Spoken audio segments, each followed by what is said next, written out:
ونستعينه ونستغفره ونعوذ بالله من شرور أنفسنا ومن سيئات أعمالنا من يهده الله فلا مضل له ومن يضلل فلا هادي له وأشهد أن لا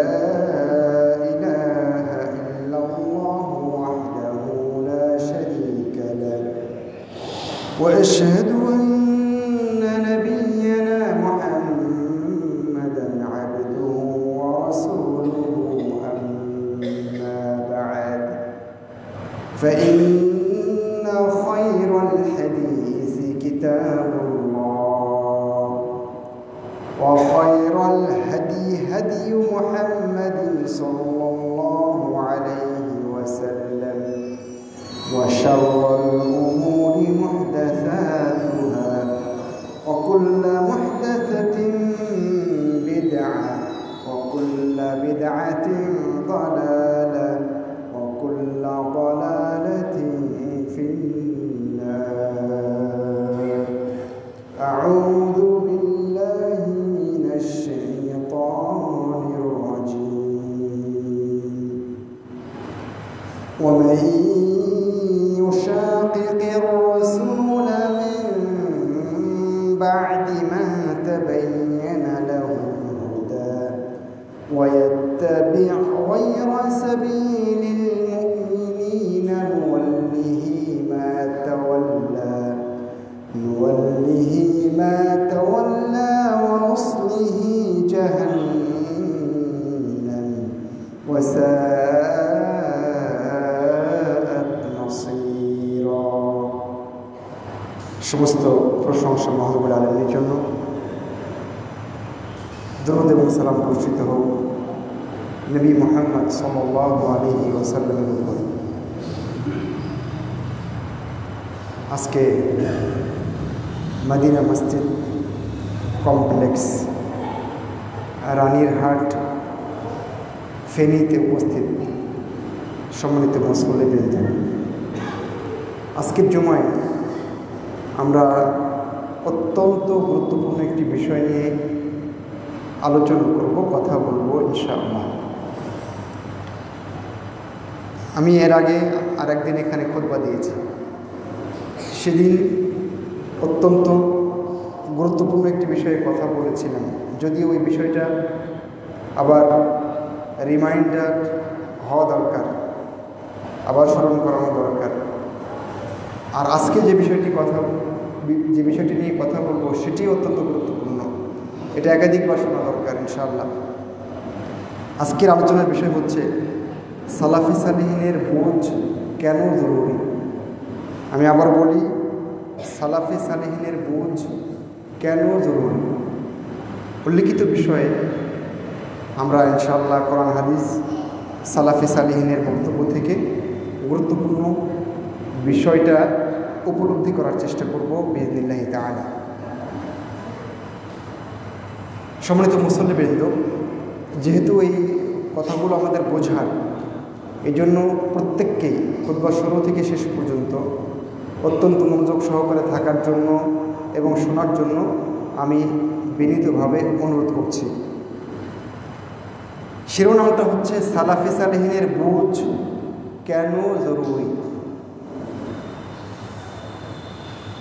সালাফি সালিহিন, তার আগে বলি ইসলাম পরিপূর্ণ, তাই না? ইসলাম পরিপূর্ণ। আল্লাহ আল-ইয়াওমা আকমালতু লাকুম দীনাকুম ওয়া আতমামতু আলাইকুম নি'মাতি ওয়া রাদিতু লাকুমুল ইসলামা দীনা বলে ইসলামকে পরিপূর্ণ করে এর উপরে তিনি খুশি হয়ে সন্তুষ্ট হয়ে আমাদেরকে দিয়েছেন।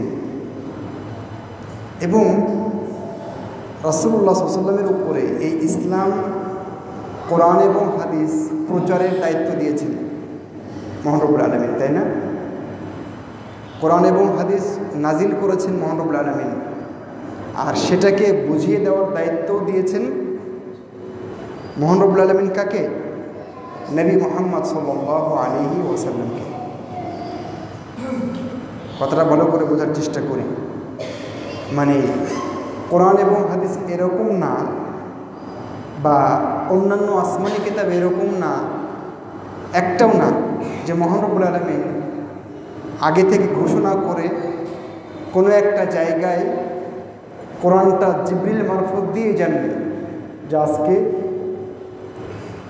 ফেনীর মহিফালে অমুক আসমানি কিতাব নাজির হবে, সবাই ওখানে থাকবা।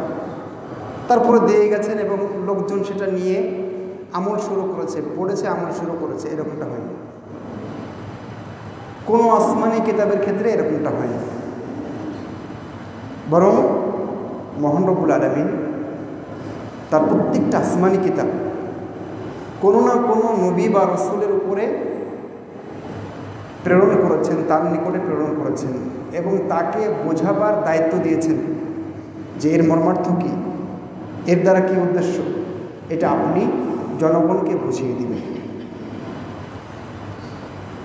মহান রব্বুল আলামিন তার রাসূলকে যে দায়িত্ব দিয়েছিলেন কোরআন বোঝাবার, আল্লাহ বলেছেন وَأَنزَلْنَا إِلَيْكَ الذِّكْرَ لِتُبَيِّنَ لِلنَّاسِ مَا نُزِّلَ إِلَيْهِمْ وَلَعَلَّهُمْ يَتَفَكَّرُونَ। আল্লাহ বলেছেন আমি আপনার কাছে জিকির অবতীর্ণ করেছি। কেন? লিতুবাইয়িনা লিন্নাসি মা নুজিলা ইলাইহিম, যাতে করে আপনি মানুষদের জন্য ব্যাখ্যা করতে পারেন, তাদের উদ্দেশ্যে বুঝিয়ে দিতে পারেন মা নুজিলা ইলাইহিম, তাদের নিকটে যা পাঠানো হয়েছে, প্রেরণ করা হয়েছে, নাজিল করা হয়েছে তা। ওয়ালাআল্লাহুম ইয়াতাফাক্কারুন, যাতে করে তারা চিন্তা করতে পারে। তাহলে কোরআন মহান রব্বুল আলামিন আমাদেরকে দিয়েছেন, পূর্ণাঙ্গ ইসলাম আমাদেরকে দিয়েছেন, কিন্তু সেই পূর্ণাঙ্গ ইসলাম বোঝানোর দায়িত্ব রাসূলুল্লাহ সাল্লাল্লাহু আলাইহি ওয়াসাল্লামকে দিয়েছেন, যেটি আমরা এই আয়াত থেকে বুঝলাম। এখন আপনাদের কাছে প্রশ্ন যে রাসূল সাল্লাল্লাহু আলাইহি ওয়াসাল্লাম তার রিসালাতের এই দায়িত্ব কোরআন এবং হাদিস বুঝিয়ে দেওয়ার, পূর্ণাঙ্গ ইসলাম পৌঁছে দেওয়ার এই দায়িত্ব শতভাগ পূরণ করেছেন কিনা, পালন করেছেন কিনা? করেছেন, অবশ্যই করেছেন, পুঙ্খানুপুঙ্খভাবে করেছেন। তিনি তার উপরে অর্পিত আমানতের সামান্যতম খেয়ানত করেননি, বরং যা কিছু কল্যাণকর সব বলে গেছেন, যা কিছু অকল্যাণকর, ক্ষতিকর উম্মতের জন্য তা সব বিস্তারিত বলে গেছেন। এই জন্য রাসূলুল্লাহ সাল্লাল্লাহু আলাইহি ওয়াসাল্লাম বলেছেন তারাকতুকুম আলা মিসলিল বাইদা, আমি তোমাদেরকে একেবারে স্বচ্ছ পরিষ্কার স্ফটিকের মতো পরিষ্কার একটা জীবন ব্যবস্থা দিয়ে গেলাম। লাইলুহা কানাহারিহা, যার রাত দিনের মতো, এখানে কোনো রাত দিন নাই, অন্ধকার নাই, সবই আলো। আল্লাহ রাসূল বললেন লা ইয়াজিগু আনহা বাদি ইল্লা হালিক, এরকম স্বচ্ছ পরিষ্কার খাঁটি সাদা ধবধবে সাদা একটা দিন থেকে কেবলমাত্র সেই পথভ্রষ্ট হতে পারে, তার পা পিছলিয়ে যেতে পারে যে নিজেকে ধ্বংস করতে চায়। অন্যথা যে হেদায়েতের ভিতরে রাখতে চায় নিজেকে সঠিক পথের ভিতরে রাখতে চায়, মহান রব্বুল আলামিন তাকে পথভ্রষ্ট করবেন না। এত পরিষ্কার একটা দিন আমি তোমাদেরকে দিয়ে গেছি। তো রাসূলুল্লাহ সাল্লাল্লাহু আলাইহি ওয়াসাল্লাম কোরআন এবং হাদিসের ব্যাখ্যা, কোরআনের একবারে সূরা ফাতিহা থেকে নিয়ে সূরা আন-নাস পর্যন্ত আল্লাহ রাসূল আমল করেছেন না? নিজে আমল করেছেন, সাহাবায়ে কেরামকে সেটা বুঝিয়ে দিয়েছেন। এবং সাহাবায়ে কেরাম সরাসরি রাসূলুল্লাহ সাল্লাল্লাহু আলাইহি ওয়াসাল্লামের ছাত্র হিসেবে তার কাছ থেকে প্রত্যেকটা আয়াত, হাদিস, এটা কীভাবে হবে, এই ইবাদতটা কীভাবে করব, এই ব্যাপারে আমাদের আকীদা কী হবে, আল্লাহর ব্যাপারে আমাদের বিশ্বাস কী হবে, মহান রব্বুল আলামিন কোথায় আছেন, রাসূলুল্লাহ সাল্লাল্লাহু আলাইহি ওয়াসাল্লাম কিসের সৃষ্টি, জান্নাত কি এখনও আছে সৃষ্ট অবস্থায়, ফেরেশতা মণ্ডলীর প্রতি ঈমানের স্বরূপ কী হবে, পরকালের প্রতি কীভাবে ঈমান আনতে হবে, সবগুলো বিষয় আল্লাহ রসুল যেমন বলে গেছেন, ঠিক সাহাবায়ে কেরাম সেগুলো একেবারে অক্ষরে অক্ষরে ধারণ করেছে। এই বিশ্বাস আমাদের নাই? আছে। তাহলে যদি তাই হয়, তাহলে সবচেয়ে কমপ্লিট এবং স্বচ্ছ দিন কে পালন করেছেন? নবী সাল্লাল্লাহু আলাইহি ওয়াসাল্লাম এবং সাহাবায়ে কেরাম। আমার মনে হয় না যে কোনো মুসলিমের এ ব্যাপারে দ্বিমত থাকার কথা। মানে নবী মুহাম্মদ সাল্লাল্লাহু আলাইহি ওয়াসাল্লাম এবং তার সাহাবায়ে কেরাম সবচেয়ে কমপ্লিট এবং স্বচ্ছ দিন পালন করেছেন, এ ব্যাপারে কারো সন্দেহ আছে? আচ্ছা, যদি তাই হয়, তাহলে যখন সাহাবায়ে কেরামের যুগ চলে গেল, তাবেঈনের যুগ আসলো, ধীরে ধীরে আরও যুগ গেল, সময় গেল, এইভাবে দিনের ভিতরে কিছু ভেজাল ঢুকতে শুরু করলো।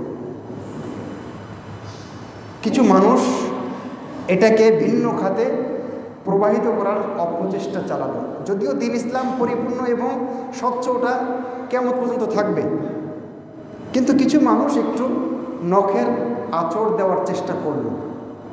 সেজন্য আল্লাহ রাসূল সাল্লাল্লাহু আলাইহি ওয়াসাল্লামের যুগে খারিজিদের আনাগোনা টের পাওয়া গিয়েছিল। চরমপন্থী খারিজি, যাদের গুরু আল্লাহ রাসূলকে বলেছিল, ইয়া মুহাম্মদ ইদিল, মুহাম্মদ আপনি ইনসাফ করুন। তখন আল্লাহ রাসূল বলেছিলেন, ওমান ইয়াদিল ইযা লাম আদিল, আমি ইনসাফ না করলে কে ইনসাফ করবে? মূলত খারিজিদের বীজ তখন থেকে শুরু হয়। লোকটা যখন চলে যাচ্ছে, একজন সাহাবী বলছেন, এই লোকটার তো গর্দান নামিয়ে দেওয়ার কথা, দেব নাকি? আল্লাহ রাসূল অনুমতি দিলেন না। আল্লাহ রাসূল বললেন, এর চিন্তা চেতনা থেকে এমন কিছু মানুষের উদ্ভব হবে যারা খুব বেশি দিনদার নিজেদেরকে দাবি করবে, সুন্দরভাবে কোরআন তেলাওয়াত করবে, কিন্তু কোরআন তাদের ভিতরে ঢুকবে না, বুঝবে না। তাদের বয়স হবে কম, বুদ্ধি হবে কম, এইভাবে তাদের কথা বললেন। তার মানে খারিজি তথা চরমপন্থীরা সেই যুগ থেকে আস্তে আস্তে মাথা চাড়া দিতে শুরু করেছে।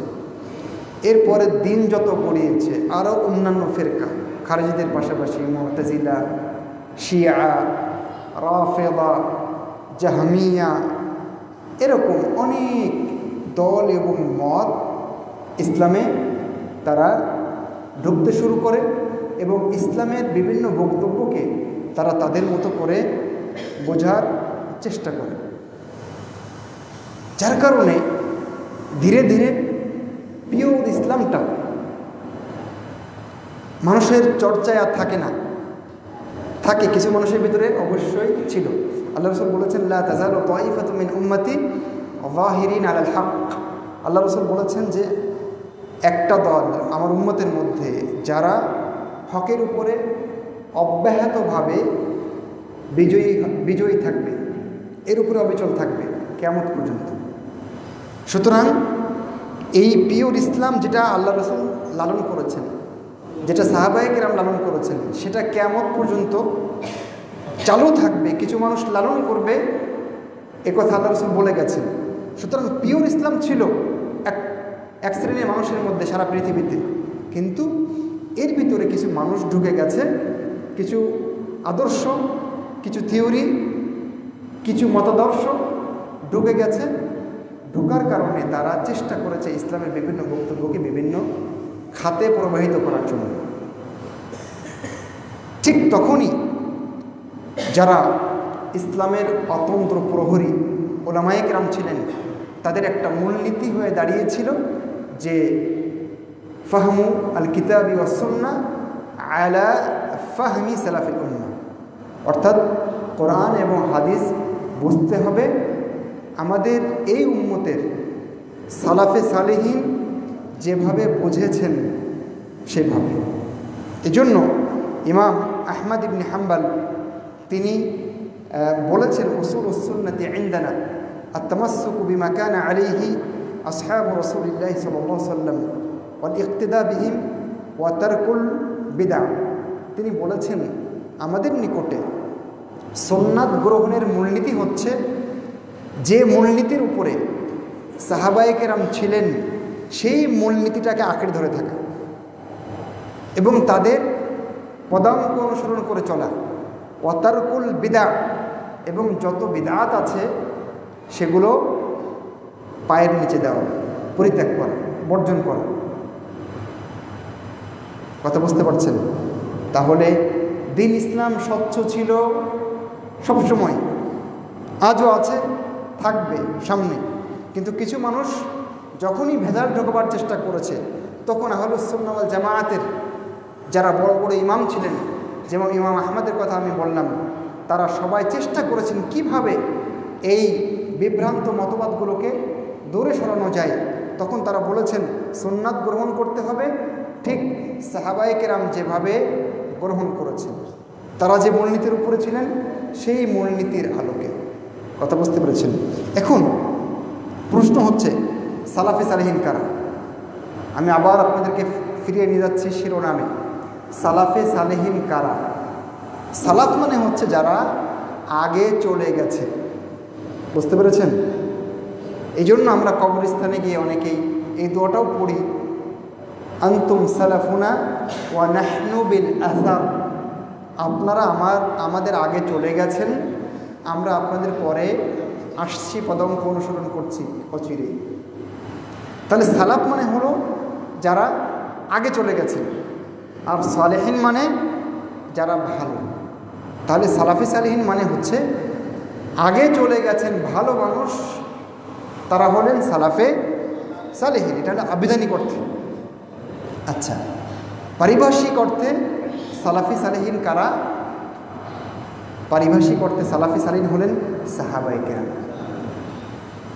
এবং সাহাবায়ে কেরামের মতো করে কিয়ামত পর্যন্ত যারা চলবেন তারা সঠিক পথে থাকবেন। আরেকটা জিনিস আপনাদেরকে বলি, আমরা সালাফি সালেহিন কারা এটার ব্যাখ্যা শিখছি। তো সালাফি সালেহিন বলতে মনে থাকবে তো কারা? সাহাবায়ে কেরাম।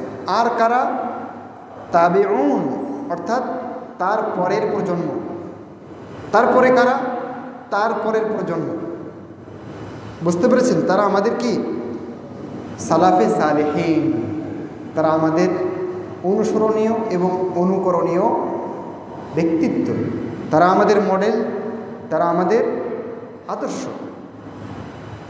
সম্মানিত উপস্থিতি, প্রশ্ন যে কেন সালাফি সালেহিনের মতো করে, মানে আমরা বলেছিলাম হেডলাইনে সালাফি সালেহিনের বুঝ কেন জরুরি। সালাফি সালেহিন বুঝলেন তো কারা? সাহাবায়ে কেরাম, তাবিউন এবং আতবাউ আত-তাবিঈন, এবং তাদের মতো করে যত আলেম ওলামা অতিবাহিত হয়ে গেছেন তারা আমাদের সালাফ। মনে থাকবে? আচ্ছা, তো তাদের বুঝ জরুরি। তাদের বুঝ মানে কি? তারা কোরআন কিভাবে বুঝলেন, কিভাবে ব্যাখ্যা দিলেন, হাদিসের আমলটা কিভাবে করলেন, তাদের ঈমান কেমন ছিল, তাদের আকীদাটা কেমন ছিল, তাদের আমল কেমন ছিল, এটা হলো তাদের বুঝ। তো তাদের এই বুঝটা কেন জরুরি এটা আজকের আলোচনার বিষয়। তো আমরা দেখলাম সালাফি সালেহিন কি, কারা, এবং তাদের বুঝ বলতে আমরা কি বুঝি এটা আমরা দেখলাম। তাদের বুঝ বলতে তারা কিভাবে কোরআন আল্লাহ রাসূলের কাছ থেকে শিখেছেন, কি ব্যাখ্যা পেয়েছেন, এটা হলো তাদের বুঝ। তাদের আমলটা, তাদের প্র্যাকটিসটা, তাদের অনুশীলনটা, এটাকে আমরা বলছি সালাফি সালেহিনের বুঝ। আচ্ছা, আপনার কাছে কি মনে হয় এই বুঝটা আমাদের দরকার আছে কিনা? এবং আপনার কি কোনো সন্দেহ আছে যে এই বুঝটাই ইসলাম? আমি আপনাদেরকে খুব দৃঢ়তার সাথে বলছি যে সালাফি সালেহিনের যে আমল, প্র্যাকটিস, ঈমান, আকীদা, সেটাই হলো ইসলাম। তাদের বুঝটাই হলো ইসলাম, এর বাইরে ইসলাম নেই। এর বাইরে গেলে ভেজাল। কথা বোঝা গেছে? প্রশ্ন হচ্ছে তাদেরকে আমি কেন মানতে যাব? বুঝতে পেরেছেন? মানে তাদের বুঝতে নিতে হবে কেন? আমি কি কম বুঝি? আমার কি পড়াশোনা কম আছে? কেউ তো এরকম বলতে পারে, তাই না? এর উত্তর আমরা সামনের এই আলোচনায় নেওয়ার চেষ্টা করব এখন, যে আসলে কেন সালাফি সালেহিনের বুঝ নিতে হবে, কেন সাহাবায়ে কেরাম, তাবেউন এবং আতবাউত তাবেইনের বুঝটা আমাদেরকে নিতে হবে, কেন তাদের ঈমানটা গ্রহণ করতে হবে, কেন তাদের প্র্যাকটিসটা আমাদেরকে নিতে হবে। এটার আমরা একটু ভিতর থেকে খোঁজার চেষ্টা করব। তবে আমার মনে হয় এই প্রশ্নটা যদি আমি আপনাদেরকে ছেড়ে দেই, আপনারা উত্তর দেন যে কেন আমাদেরকে সাহাবীদের মতো হতে হবে, কেন তাদের বুঝটা নিতে হবে, কেন কোরআন এবং হাদিসের যে ব্যাখ্যা তারা দিয়েছেন সেটা আমাদেরকে নিতে হবে। তো আমার মনে হয় এখানে যারা আছেন অনেকেই এই প্রশ্নের উত্তর দিতে পারবেন। কারণ আমি যদি সাধারণ লজিক বলি তাহলে তারাই তো রাসূলুল্লাহ সাল্লাল্লাহু আলাইহি ওয়াসাল্লামের সরাসরি ছাত্র, সর্বশ্রেষ্ঠ মানব, আমাদের একমাত্র মডেল এবং আদর্শ, তার সরাসরি ছাত্র।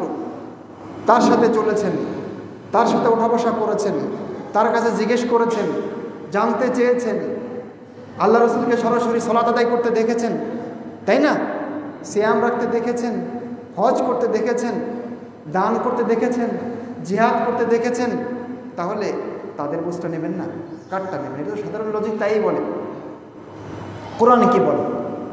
কোরআন আমাদেরকে বলছে ইহদিনাস সিরাতাল মুস্তাকিম সিরাতাল্লাযীনা আন'আমতা আলাইহিম। কোরআন আমাদেরকে শেখাচ্ছে আমরা যেন দোয়া করি, হে আমাদের রব, আপনি আমাদেরকে সিরাতে মুস্তাকিমের পথে পরিচালিত করুন। এবং আমরা 5 ওয়াক্ত সালাতে কমপক্ষে রাত দিন 17 বার কমপক্ষে এই সূরা পড়ি না? অন্যান্য নফল এবং সুন্নাত সালাতেও পড়ি।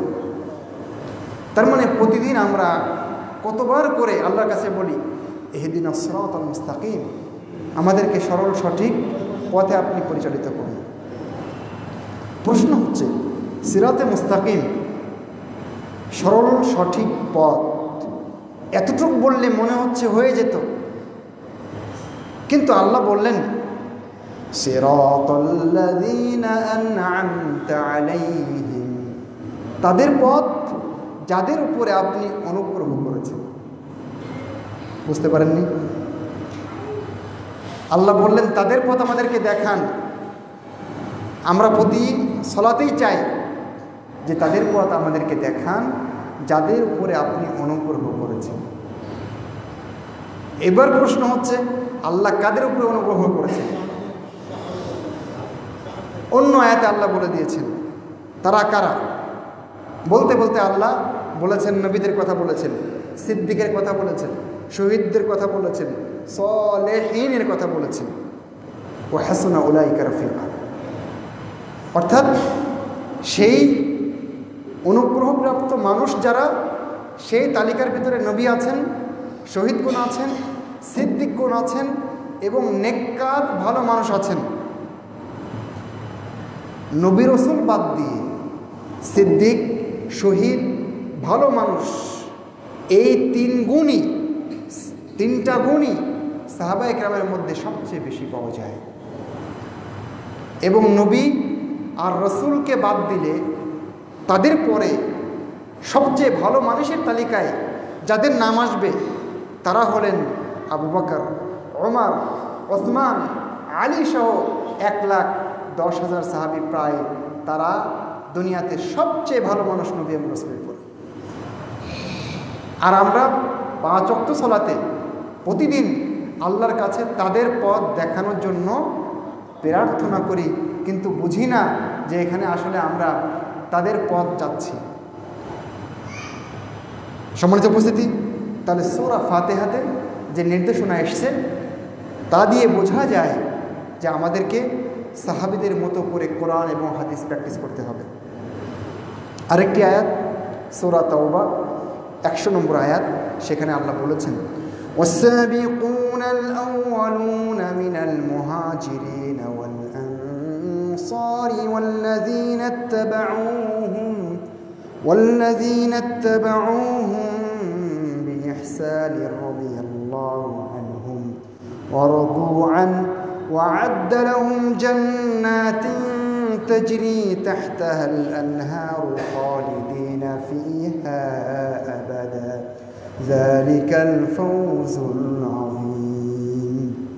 আল্লাহ বলেছেন মুহাজির এবং আনসারদের মধ্যে যারা অগ্রগামী, কথাটা ভালো করে খেয়াল করবেন, মুহাজির এবং আনসারদের মধ্যে যারা অগ্রগামী।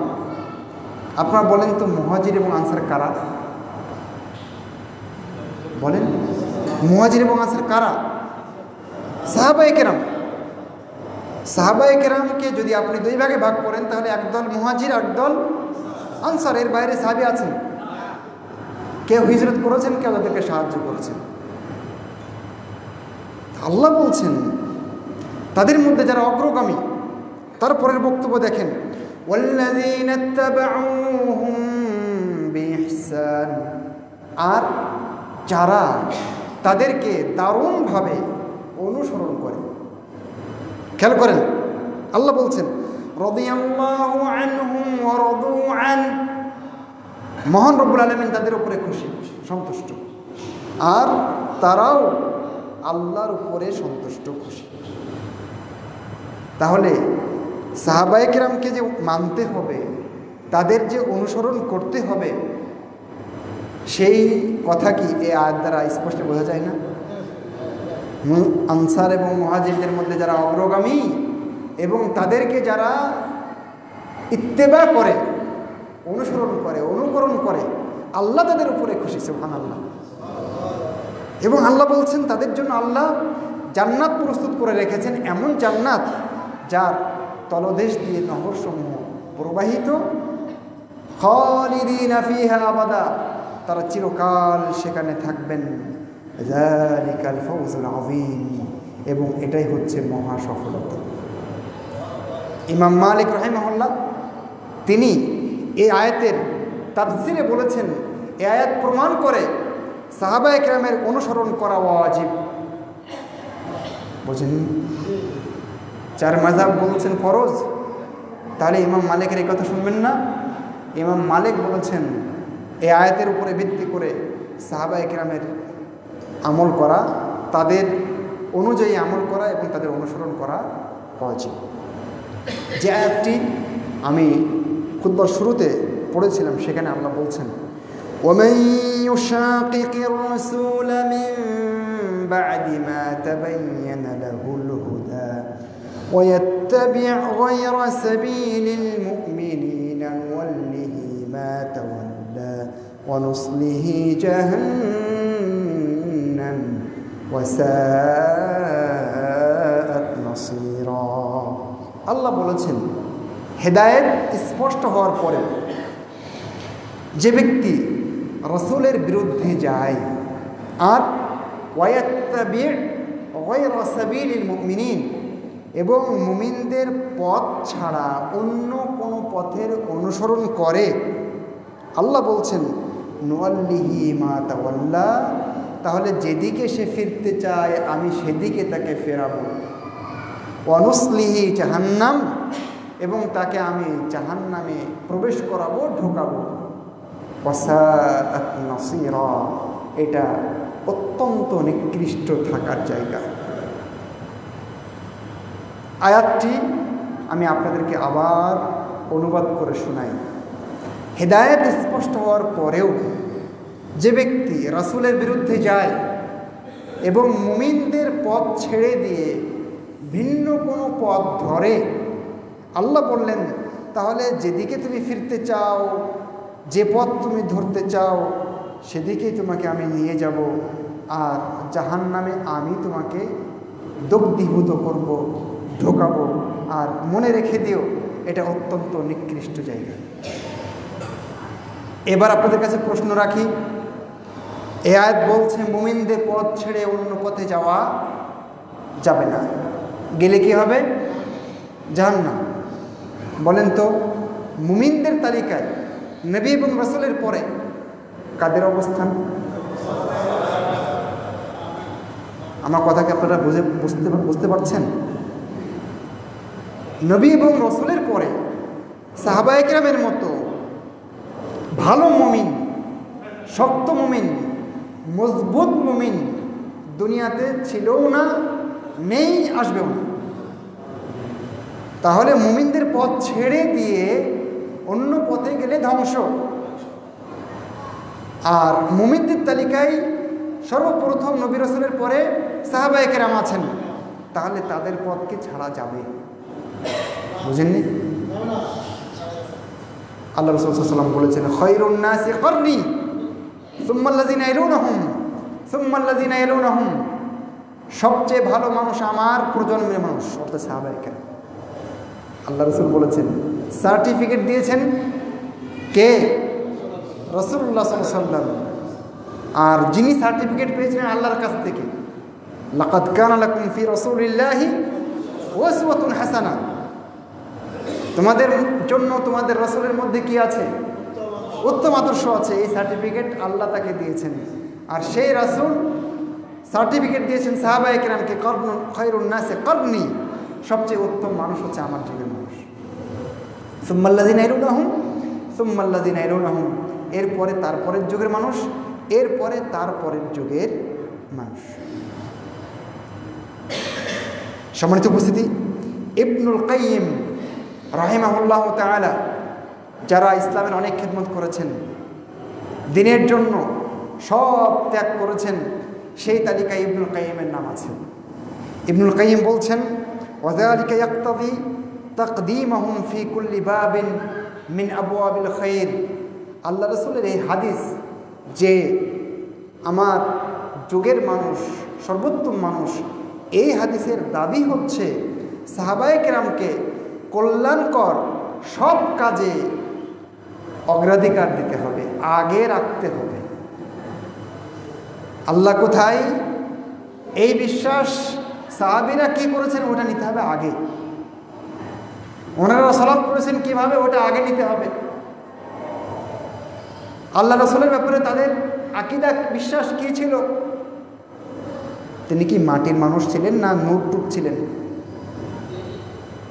সাহাবায়ে কেরাম কি মনে করতেন সেটা আগে নিতে হবে। কথা বুঝতে পারেননি? যে কোনো ব্যাপারে, কল্যাণের যে কোনো ব্যাপারে, আপনার ঈমান, আপনার আকীদা, আপনার আমল, আপনার আখলাক, আপনার লেনদেন, মুআমালাত, সব ক্ষেত্রে সাহাবায়ে কেরামকে আগে রাখতে হবে। এটাকে বলেছেন ইবনুল কাইয়িম রাহিমাহুল্লাহ, বলেছেন এই হাদিসের আলোকে। দুজন সাহাবীর বক্তব্য আপনাকে শোনাতে চাই, ইবনু উমর এবং আব্দুল্লাহ ইবনু মাসউদ রাদিয়াল্লাহু তাআলা আনহুমা। তারা বলেছেন, কথাটা ভালো করে শুনতে হবে, মান কানা মুস্তান্নান ফালইস্তান্না বিমান ক্বাদ মাত উলাইকা আসহাবু মুহাম্মাদিন সাল্লাল্লাহু আলাইহি ওয়াসাল্লাম কানু খায়রা হাযিহিল উম্মাহ আবাররাহা কুলুবান আ'মাকাহা ইলমান আকাল্লাহা তাকাল্লুফান কওমুন ইখতারাহুমুল্লাহু লিসুহবাতি নাবিয়্যিহি ওয়া নাকলি দীনিহি ফাতাশাব্বাহু বিআখলাকিহিম ওয়া তারাইকিহিম ফাহুম আসহাবু মুহাম্মাদিন সাল্লাল্লাহু আলাইহি ওয়াসাল্লাম কানু আলাল হুদাল মুস্তাকিম। এর মানে, যদি কেউ পথ ধরতে চায় তাহলে তারা যেন তাদের পথ ধরে যারা মারা গিয়েছেন। তারা কারা? তারা হলেন নবী সাল্লাল্লাহু আলাইহি ওয়াসাল্লামের অনুচর, অনুসারী বৃন্দ, সাহাবী বৃন্দ। কথা খেয়াল করি, যদি কেউ পথ ধরতে চায় কারো, তাহলে যেন পথ ধরে তাদের যারা মারা গিয়েছেন। আর তারা হলেন নবী মুহাম্মদ সাল্লাল্লাহু আলাইহি ওয়াসাল্লামের সাহাবী বৃন্দ। কেন তাদের পথ ধরতে হবে? ইবনু মাসউদ এবং ইবনু উমর বলছেন, এই কারণে তাদের পথ ধরতে হবে যে তারা ছিলেন এই উম্মতের সর্বশ্রেষ্ঠ মানুষ। আবার রাহা কুলুবান, তাদের মনটা নেকিতে, ভালো কাজে, পুণ্যে ভরপুর ছিল। আমাকাহা ইলমান, তাদের ভিতরে ইলমের গভীরতা ছিল সবচেয়ে বেশি, জ্ঞানের গভীরতা ছিল সবচেয়ে বেশি, কারণ তাদের শিক্ষক হলেন নবী মুহাম্মদ সাল্লাল্লাহু আলাইহি ওয়াসাল্লাম। ইবনে ওমর বলছেন, আকাল্লাহা তাকাল্লুফান, তাদের পথ এই জন্য ধরতে হবে, তারা ভনিতা করতেন না, তারা অভিনয় করতেন না, তারা যা কিছু করতেন কেবলমাত্র আল্লাহকে খুশি করার জন্য করতেন, ভাব নিতেন না। তারপরে তারা বলছেন যে তারা এমন মানুষ ছিলেন, সাহাবায়ে কেরাম, ইখতারাহুমুল্লাহু লিসুহবাতি নবীহি, তাদেরকে মহান রব্বুল আলামিন তার নবীর সাহচর্যের জন্য, একসাথে থাকার জন্য, একসাথে ওঠা বসার জন্য মহান রব্বুল আলামিন তাদেরকে বেছে নিয়েছিলেন। ওয়া নাকলি দীনিহি, এবং তার দিন মানুষের কাছে পৌঁছে দেওয়ার জন্য মহান রব্বুল আলামিন কেবলমাত্র তাদেরকেই বেছে নিয়েছিলেন। তারপরে তারা বলছেন, তারাই হলেন নবী মুহাম্মদ সাল্লাল্লাহু আলাইহি ওয়াসাল্লামের সাহাবীবৃন্দ। শেষের বাক্য হলো কানু আলাল হুদাল মুস্তাকিম, তারা ছিলেন একেবারে সোজা পথে, সঠিক পথে, সরল পথে। সুবহানাল্লাহ, কথা বুঝতে পেরেছেন?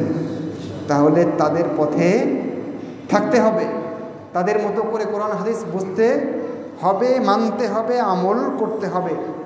ইবনে ওমর, ইবনে মাসউদ বলছেন, ফাতাশাব্বাহু বি আখলাকিহিম ওয়া তরাইকিহিম, সুতরাং তাদের পথ তোমরা ধরো, তাদের মতো হওয়ার চেষ্টা করো, তাদের আকীদা এবং মানহাজকে ধরার চেষ্টা করো, তাদের সেই পথ এবং আখলাক সেইটাকে তোমরা ধরার চেষ্টা করো। আপনারা জানেন যে আলী রাদিয়াল্লাহু তাআলা আনহুর সাথে খারিজিদের একটা মুনাজারা হয়েছিল। একদল লোক আলী ইবনে আবি তালিবের সঙ্গ ত্যাগ করেছিলেন, আপনারা জানেন এটা ইতিহাসে, যাদেরকে খারিজি বলা হয়।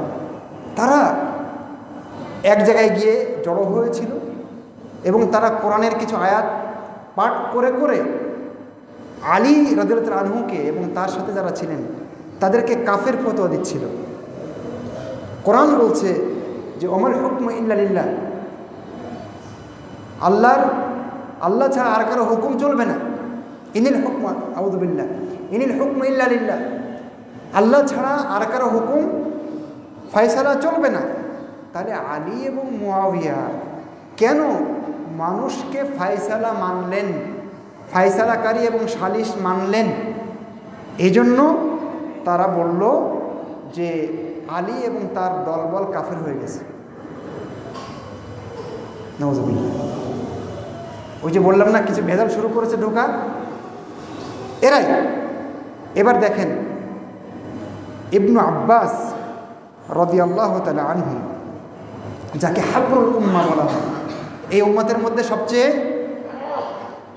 জ্ঞানের সাগরকে ইবনু আব্বাস, তিনি তাদেরকে বোঝাবার জন্য গেলেন। কাদেরকে? এই লোকগুলোকে যারা কোরআন দিয়ে ভ্রান্ত হয়ে যাচ্ছে, কোরআনের আয়াত পড়ছে ঠিকই কিন্তু ভিতরে ঢুকছে না, সঠিক অর্থ বুঝছে না, তাদেরকে বোঝাবার জন্য ইবনু আব্বাস রাদিয়াল্লাহু তাআলা আনহুমা তাদের কাছে গেলেন। তাদের কাছে গিয়ে প্রথমে ভূমিকাতে একটা বক্তব্য দিলেন। সেই বক্তব্যের একটা অংশ আমি আপনাদেরকে শোনাই। তিনি বললেন, আমি তোমাদের নিকটে এসেছি রাসূলুল্লাহ সাল্লাল্লাহু আলাইহি ওয়াসাল্লামের সাহাবী, আনসার এবং মুহাজিরদের পক্ষ থেকে। তারপরে তিনি বলেছেন, ওয়া আলাইহিম নুজ্জিলাল কোরআন, তাদের উপরে কোরআন অবতীর্ণ হয়েছিল। ফাহুম আ'লামু বিতাউইলিহি মিনকুম, তোমাদের চেয়ে এই কোরআনের ব্যাখ্যা তারাই বেশি ভালো জানেন। হিসাব করেছেন? সুতরাং তোমাদের যে ব্যাখ্যা এটা ভুল ব্যাখ্যা। যা আমি বলছি, আমি ইবনু আব্বাস রাইসুল মুফাসসিরিন হাবরুল উম্মাহ, আমি যেটা বলছি এটা হলো সঠিক ব্যাখ্যা। তাহলে এখান থেকে কি আপনি বুঝতে পারছেন না যে সাহাবায়ে কেরাম কোন স্তরের মানুষ ছিলেন? এবং কেন তাদের অনুসরণ করতে হবে? কথা কি স্পষ্ট? সম্মানিত ভাইরা আমার, খুতবার নির্ধারিত সময় শেষ হয়ে গেছে, কথা অনেক বাকি আছে, তবে অসুবিধা নেই, আমরা সময়ের ভিতরেই কথা শেষ করার চেষ্টা করব। তবে যদি সম্ভব না হয় সেক্ষেত্রে হয়তো বা অন্য কোনো দিন এই কথার বাকি অংশ পূরণ করব। আর খুতবার পরের অংশে আর অল্প 2-4টা কথা বলেই আমার কথা শেষ করব। আকুলু কওলি হাযা ওয়া আস্তাগফিরুল্লাহ লি ওয়া লাকুম ওয়া লিসাইরিল মুসলিমিন।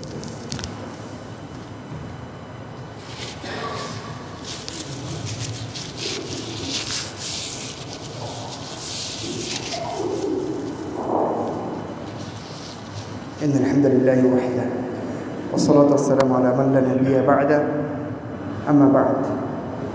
সম্মানিত মুসল্লিবৃন্দ, তাহলে আমরা একমত হলাম যে আমাদেরকে যদি সঠিক পথে থাকতে হয়, আকীদার ক্ষেত্রে, আমলের ক্ষেত্রে, ঈমানের ক্ষেত্রে, বিশ্বাসের ক্ষেত্রে, সাধারণ লেনদেন ক্রয় বিক্রয়ের ক্ষেত্রে, আমাদের আচরণ আখলাকের ক্ষেত্রে, তাহলে কাদের পথ ধরতে হবে?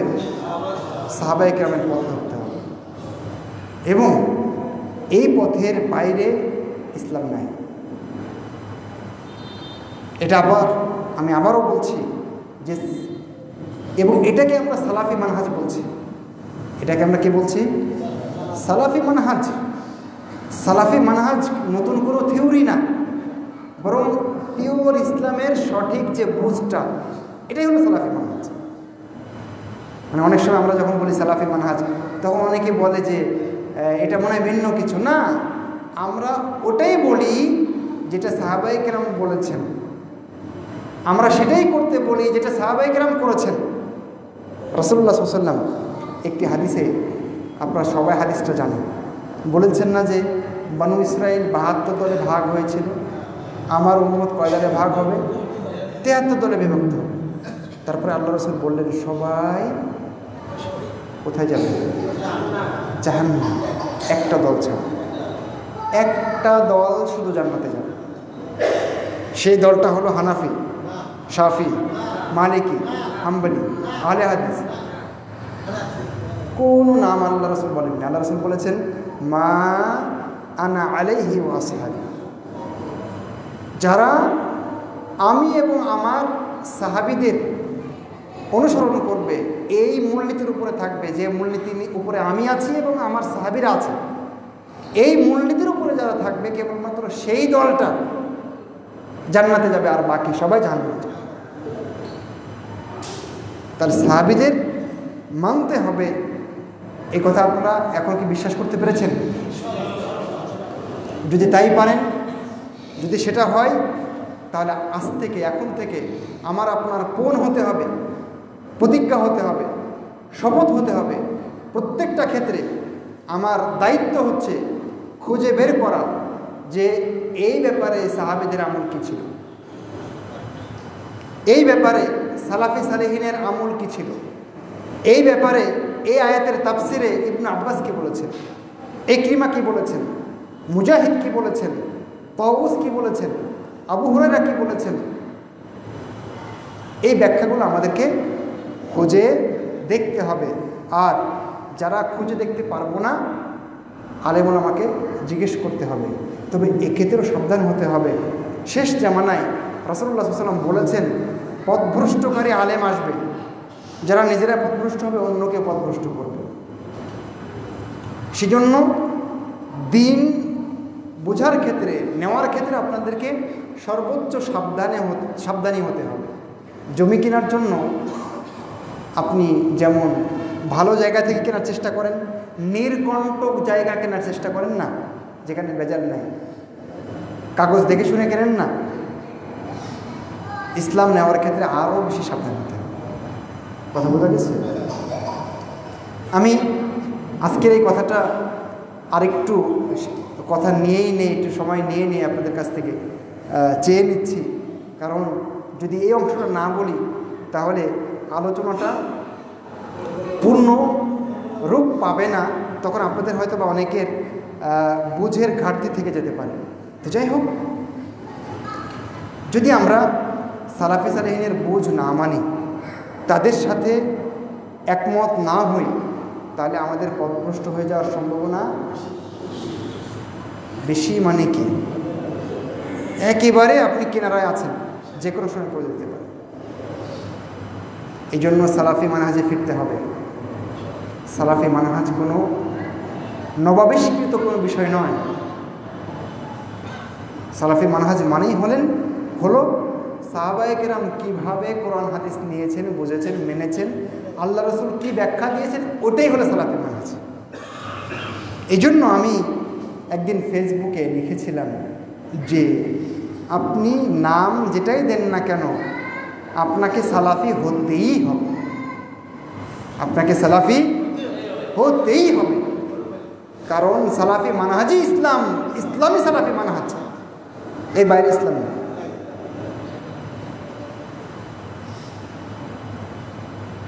তবে আল্লাহ রসুল ইঙ্গিত দিয়েছেন যে এই ইসলামকে কলুষিত করার জন্য, অপব্যাখ্যা করার জন্য কিছু মানুষ চেষ্টা করবে, পারবে না, সফল হবে না, তবে কিছু মানুষ পথভ্রষ্ট হয়ে যাবে।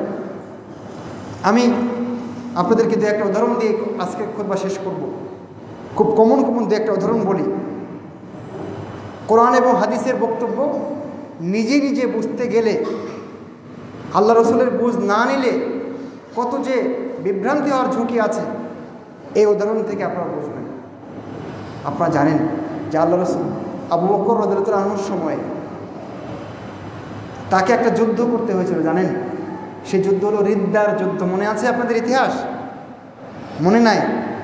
কারণ তো আমরা পড়াশোনা করি না, মানে ইসলাম সম্পর্কে জানার চেষ্টা নাই আমাদের।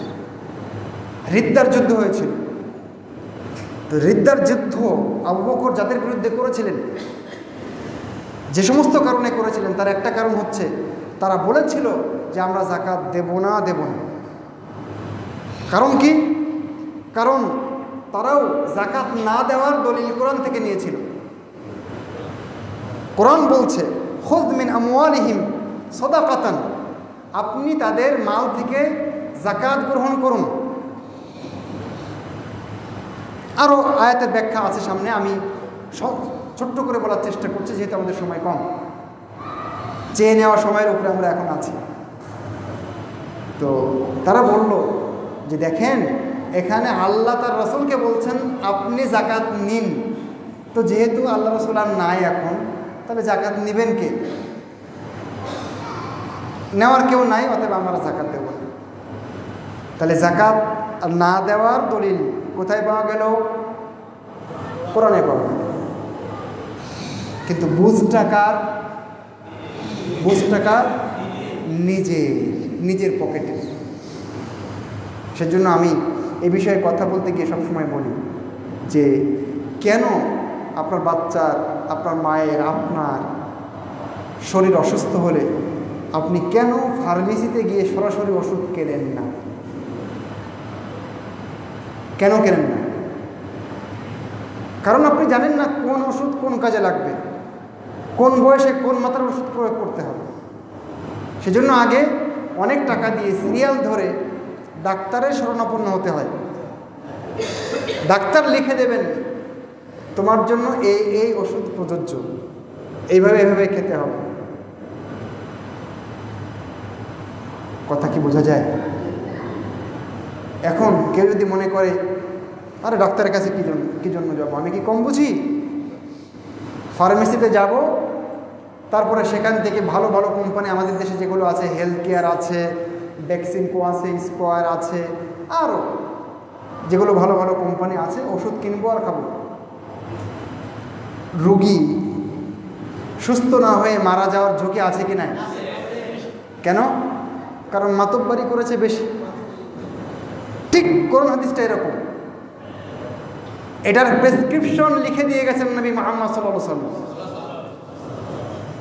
সেই প্রেসক্রিপশন সাহাবায়ে কেরাম, তাবিউন, আতবাউত তাবিঈন তারা ব্যাখ্যা করে গেছেন যে এইভাবে কোরআন হাদিস বুঝতে হবে, মানতে হবে। এবং আমরা বলছি এটাই হলো সালাফি মানহাজ। এই জন্য 4 ইমাম সালাফি মানহাজের ছিলেন।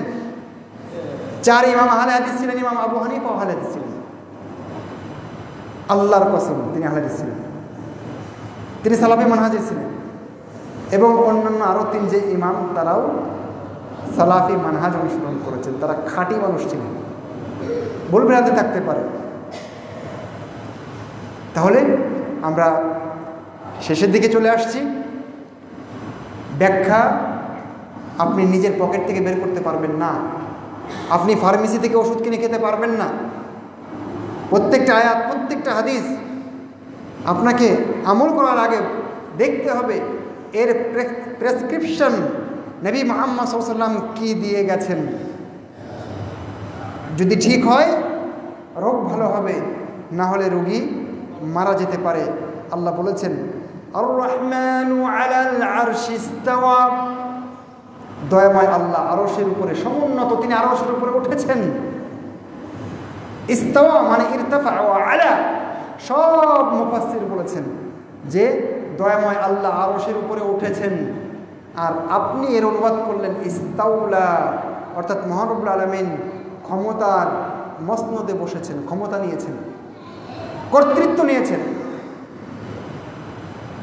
বিভ্রান্ত হয়ে গেছেন, কারণ আপনি এই আয়াতের ব্যাখ্যা সঠিক জায়গা থেকে নিতে পারেননি, সেজন্য আপনি পথভ্রষ্ট হয়েছেন।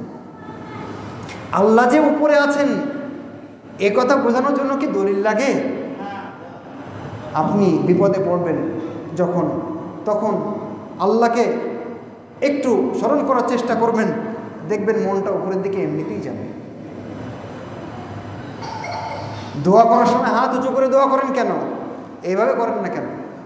এভাবে এগুলো লজিক, দলিল তো অনেক আছে। তার মানে মহান রব্বুল আলামিন যে উপরে আছেন এই বিশ্বাস যদি কারো না থাকে তাহলে তিনি কিসের মুসলিম?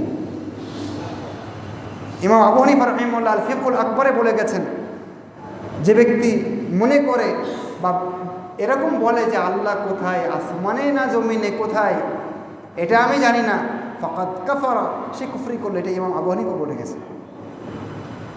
আমি বলেছি কোরআন এবং হাদিস নিতে হবে কার প্রেসক্রিপশন অনুযায়ী।